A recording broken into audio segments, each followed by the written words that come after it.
Everybody, welcome back to the show. This is The Mental Breakdown. I'm your host, Joey Velez, and today we're going to be talking about a powerful concept in behavior change, and that's identity-based habits. So here's the big idea. The most lasting habits don't start with what you do, they start with who you believe you are.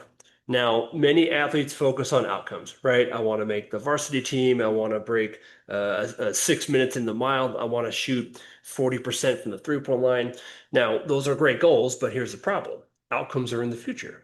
Your identity influences what you do today. So instead of saying, I want to become a disciplined athlete, you can ask yourself, what would a disciplined athlete do right now?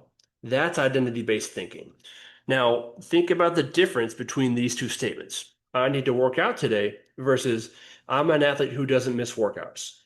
The first depends on motivation, right? Now, the second one reflects identity. When you when your actions align with who we believe we are, consistency becomes that much easier.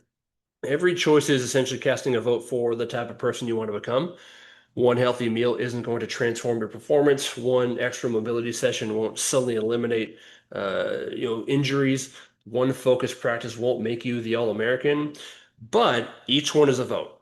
And vote after vote, habit after habit, you begin reinforcing your identity.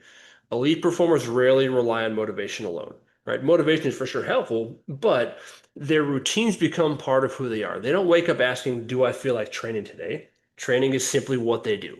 So, how do you build an identity? And I think it starts by choosing it intentionally. So, you can finish the sentence, I am an athlete, I am a performer who, and then fill in the blank.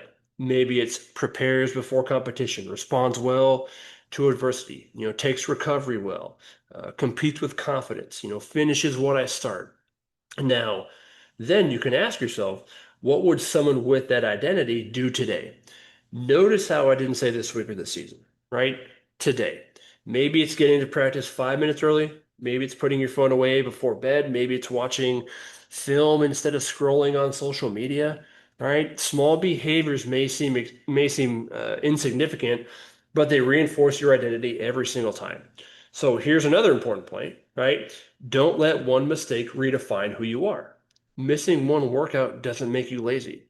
Having a bad game doesn't mean that you're mentally weak. Even elite athletes have off days, right? It happens. Identity isn't built on perfection, it's built on patterns. Your goal isn't to never fail. Your goal is to return to your habits as quickly as possible. The quicker you get back to your standards, the stronger your identity becomes. Now, people do often say that confidence isn't something you find, it's something you build. The same goes for identity. You build it through repeated evidence. Every practice, every recovery session, every difficult conversation, every time you choose the harder right over the easier wrong, right? Now, here's your challenge. Write down one identity statement beginning with I am an athlete who fill in the blank. I am a performer who fill in the blank. I am a person who fill in the blank. Then identify 3 daily actions that prove that it's true. Not because you're trying to become that athlete, that person, that performer someday, but because that's who you're choosing to be today. Remember, goals tell you where you want to go. Identity determines the person capable of getting there. And that's what I have for you all today. Yes, thank you for stopping by. Thank you for listening. Don't forget to like, rate, review, download the podcast. Don't forget to share with your families and friends. I'll see y'all soon here. And don't forget, today is a great day to make an impact on someone's life. All right, y'all. Have a good one.